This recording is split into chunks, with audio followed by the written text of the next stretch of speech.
नमः महेश्वराय। मैं डॉक्टर आशुतोष कुमार यादव। जैसा कि आप लोग जानते हैं कि हम लोग कक्षा 10 का नैतिक मूल्यांकन नामक पाठ का अध्ययन कर रहे थे, जिसमें कि हम जो गद्य का पोर्शन था, मीन्स जो गद्य अवतरण पूरा था, उसका हम 3 वीडियो में अच्छे से उसका हिंदी अनुवाद और व्याख्या समझ चुके हैं।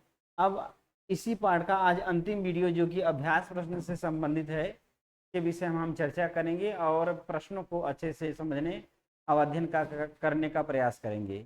आप ये समझिए कि जो नैतिक मूल्यांकन नामक पाठ है, यह आपका हिंदी अनुवाद की दृष्टि से भी महत्वपूर्ण है। इसका सारांश भी आ सकता है और इससे संबंधित जो बहुविकल्पी प्रश्न है अथवा लघु उत्तरीय प्रश्न है, वो भी महत्वपूर्ण हैं।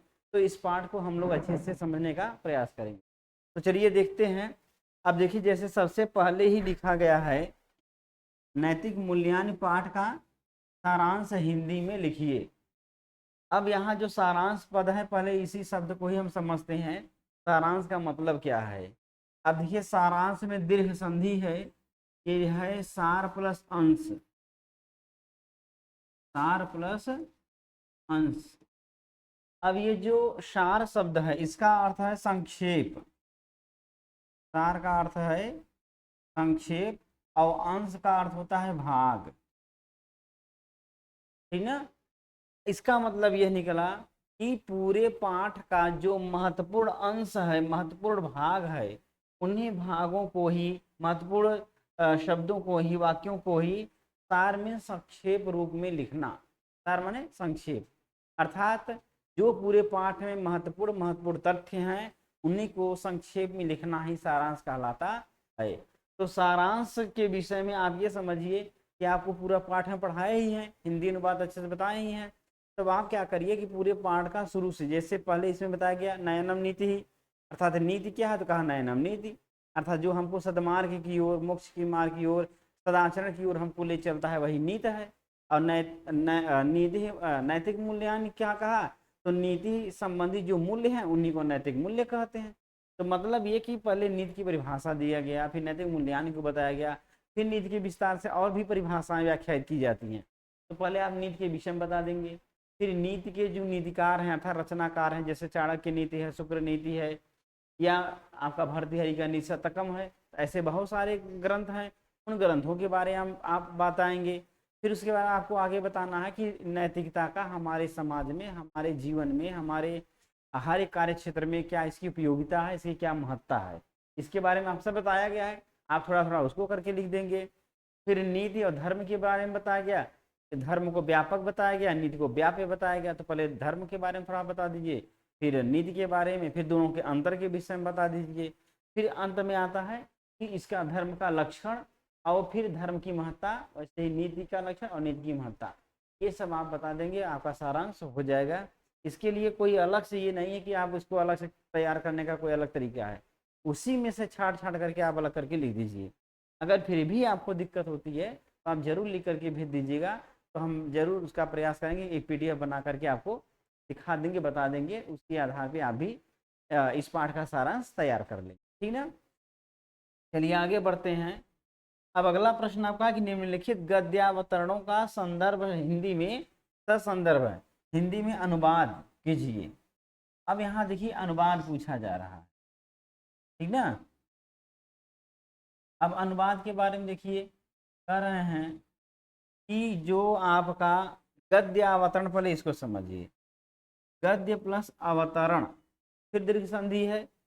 अवतरण माने होता है लिया गया, अर्थात गद्य से जो मुख्य पैराग्राफ या सेंटेंस लिया गया है, उसी सेंटेंस का या उसी पैराग्राफ का ससंदर्भ हिंदी में अनुवाद कीजिए, अर्थात संदर्भ सहित। अब यही भाव समास इसमें हो जाएगा, संदर्भेण सहित, जैसे चक्रण सहित सचक्रम, वैसे ही ये बन जाएगा। तो मतलब इसका ये अर्थ निकला कि हमको संदर्भ सहित हिंदी अनुवाद लिखना है। हिंदी अनुवाद का मतलब ये होगा कि व्याख्या एकदम नहीं करना है, सीधा सीधा जो संस्कृत लिखा हुआ है उसी का अर्थ लिख दीजिए, ये हो गया हिंदी अनुवाद। जब व्याख्या कहा जाता है तब आपको विस्तार से लिखना होता है, ठीक ना। और ससंदर्भ माने संदर्भ सहित, तो संदर्भ आप ये लिखेंगे कि प्रस्तुत गद्य है ये, तो इसलिए गद्यांश बोलेंगे। अंश इसलिए बोलेंगे क्योंकि थोड़ा सा भाग लिया गया है, ठीक ना। इसलिए लिखेंगे आप कि प्रस्तुत गद्यांश हमारी पाठ्य पुस्तक संस्कृत गद्य भारती के नैतिक मूल्यांकन नामक पाठ से लिया गया है। बस इतना लिखना है। संस्कृत का जो गद्य है उसका कोई राइटर नहीं होता, कोई लेखक नहीं होता, पद्य में भी वही स्थिति है, इसलिए हम इसमें राइटर का नाम नहीं लिखते हैं। हिंदी में है कि वहाँ राइटर का नाम होता है, भाई का तुलसीदास लिखे, कालिदास लिखे हैं, तो हम जरूर लिखते हैं किस राइटर के द्वारा लिखा गया यह पाठ है, लेकिन संस्कृत में ऐसा नहीं है। अब हम आगे देखते हैं कि जो आगे वाला आपका प्रश्न है उसको समझने का हम लोग प्रयास करते हैं। अब देखिए आपका इसमें है तब वही पूरा पैराग्राफ वाला प्रश्न यहाँ से शुरू, मतलब है शुरू से ही, देख लीजिए उसको भी। जैसे आपका दिया हुआ है, ये सारे प्रश्न हैं, ठीक ना। जैसे ये सबसे पहला प्रश्न आपका ये है कि नयनम नीति भवती। अब नयनम नीति से लेकर के भव तक जो भी 3-4 लाइन है का हिंदी अनुवाद लिखना है। उसी तरह से बहुत सारे दिए हुए हैं, तो आप क्या करेंगे, आप घर पे प्रत्येक प्रश्न, ज़्यादा नहीं 2-4 ही प्रश्न अगर सॉल्व कर लेते हैं, बाकी हिंदी अनुवाद आप अच्छे से जानते रहिए, कोई भी पैराग्राफ आ सकता है, तो 2-4 आप लिख लेंगे तो एक आधार बन जाएगा, एक लिखने का तरीका भी आपको पता हो जाएगा। तो आप जरूर लिखिएगा इसका संदर्भ और हिंदी अनुवाद। फिर चलिए आगे हम बढ़ते हैं और आगे देखते हैं क्या क्या प्रश्न है, उसको समझने का प्रयास करते हैं।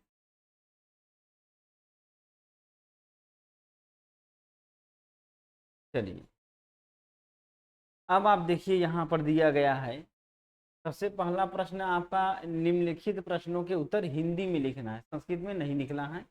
लिखा है कि मनु ने धर्म के क्या लक्षण बताए हैं। तो जो महर्षि मनु है जिन्होंने किस ग्रंथ की रचना की है, तो मनुस्मृति की।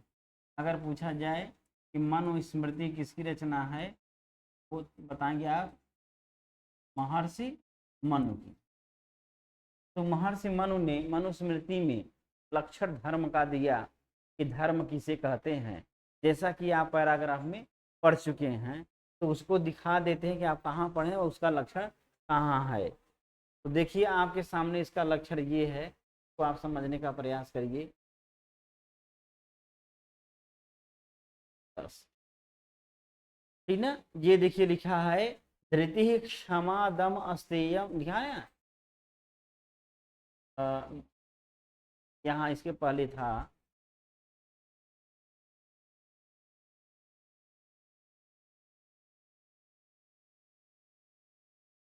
एक मिनट,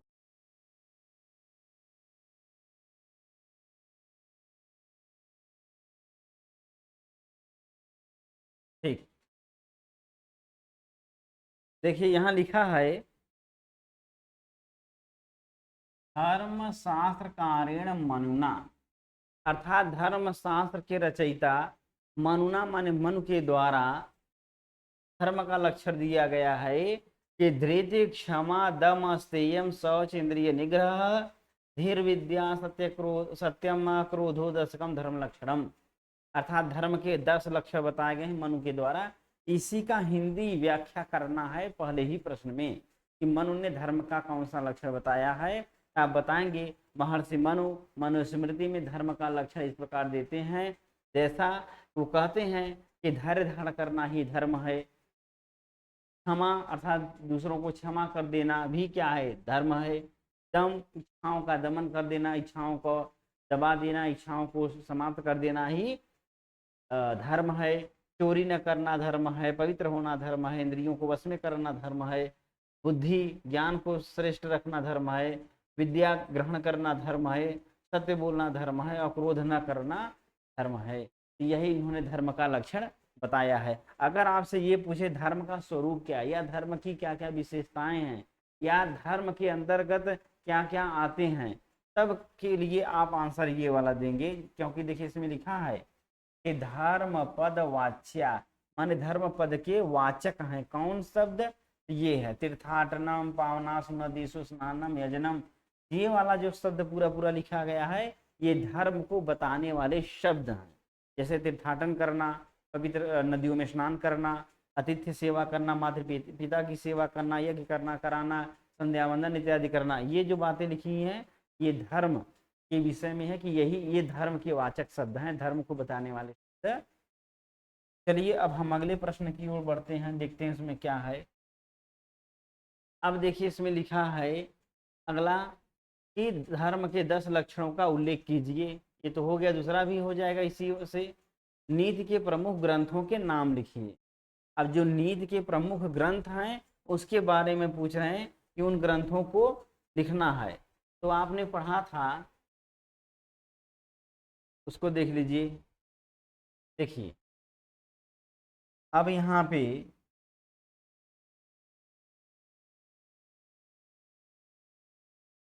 थोड़ा विस्तार कर देते हैं। आप इस किताब भी लिए लेके बैठे रहा करिए, जिससे थोड़ा आपको लाइन वाइन करने में या उसको अंडरलाइन करके नोट्स बनाने में या इंपॉर्टेंट करने में आसानी हो जाए। तो देखिए जैसे यहाँ लिखा है, चाणक्य नीति, विदुर नीति, विदुलोपाख्यान, पंचतंत्र, शुक्र नीति, खटकर पर कृत नीति सार, सुंदर पांडेय कृत नीति द्विष्टिका, खल्लाट शतकम, भर्तृहरि के द्वारा लिखित नीति शतकम, और एक है बल्लाल शतकम, स्वयं बल्लाल एक कवि हैं, उन्हीं के द्वारा लिखा गया है, और एक है दृष्टांत शतकम। तो कहने का मतलब यह है कि यही नैतिकता के ग्रंथ हैं। तो ये पूछा क्या है कि नीति से संबंधित प्रमुख ग्रंथों के नाम लिखिए। तो आपको सिर्फ ग्रंथ का नाम लिखना है, तब आप लिखेंगे चाणक्य नीति, विदुर नीति, विदुलोपाख्यान, पंचतंत्र जो कि विष्णु शर्मा की है, शुक्र नीति, और उसके बाद नीति सार, नीति शतकम, भल्लाट शतकम, बल्लाल शतकम, नीति द्विष्टिका और दृष्टांत शतकम। यह मुख्य रूप से नैतिकता से संबंधित ग्रंथ हैं। अब अगर ये पूछे कि प्रमुख नैतिक नीतिकार या नैतिकता के कवियों का नाम लिखिए, 5-10 जो भी कह दे या प्रमुख कह दे, तो आप यहाँ लिख देंगे। जैसे आप लिख देंगे चाणक्य हैं, नीतिकार हैं, विदुर हैं, विदुल हैं, विष्णु शर्मा हैं, शुक्राचार्य हैं, घटकर हैं, भर्तृहरि हैं, खल्लाट हैं, सुंदर पांडेय हैं। ये सब क्या है? नीतिकार हैं, माने एक कवि हैं। जब कवि का नाम पूछेगा तो ये बताएंगे, और जब रचनाओं का नाम पूछेगा तो रचना। इस तरह से आपका प्रश्न हल हो जाता है, ठीक ना। अब हम आगे देखते हैं आगे क्या प्रश्न है। और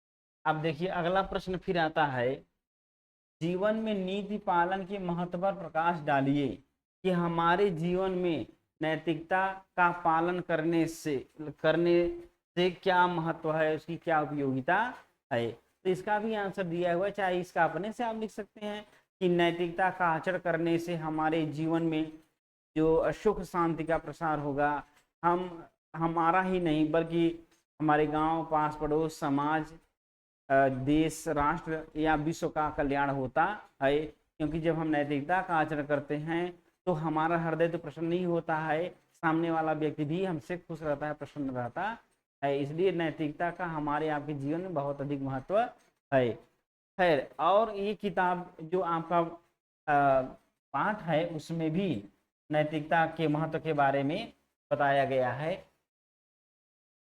देखिए जैसे अभी ये तो खैर धर्म के बारे में है, अंतिम नीचे साथ लिखा हुआ, यहाँ देखिए लिखा है कि ये परमेतम निश्चितम यत द्वयोर आचरणेन लोकस्य परम कल्याणम जायते एव। अर्थात का द्वयो आचरण में धर्म और नीति के आचरण से समाज का परम माने अत्यधिक कल्याणम अर्थात कल्याण जायते माने होता है। नीतिकारों के मत में, अब देखिए आगे लिखा है वही चीज आप लिखेंगे कि नीतिकारों के विचार में मत में नैतिकता का गुण क्या है, तो जीवों की हिंसा से विरक्ति होना, दूसरे के धन का अपहरण नहीं करना, और उसके बाद गुरुजनों की सेवा में प्रेम रखना, श्रद्धा का भाव रखना, विनयशीलता।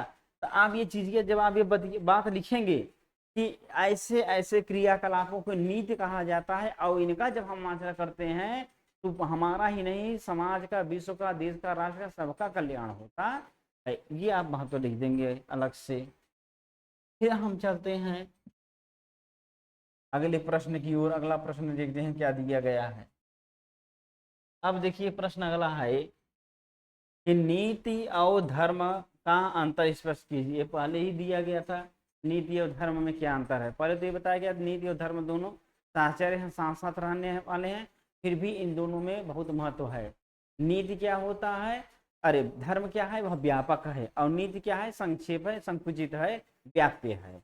अर्थात धर्म जैसे इसमें इन्होंने बताया कि तीर्थाटन करना, पवित्र नदियों में स्नान करना, गुरु की सेवा करना, माता पिता की सेवा करना, सदाचार करना, और सारी क्रियाकलाप आपके इसमें बताए हैं, देख लीजिए क्या क्या बताए हैं, वही आप लिख देंगे, वो धर्म हो जाएगा। और जब उसका रूप अलग से आप लिखेंगे तब वो आपका क्या हो जाएगा, नीति हो जाएगा। देखिए जैसे यहाँ लिखा है, लेकिन इन दोनों में साहचर्य है। जैसे गुरु की सेवा करना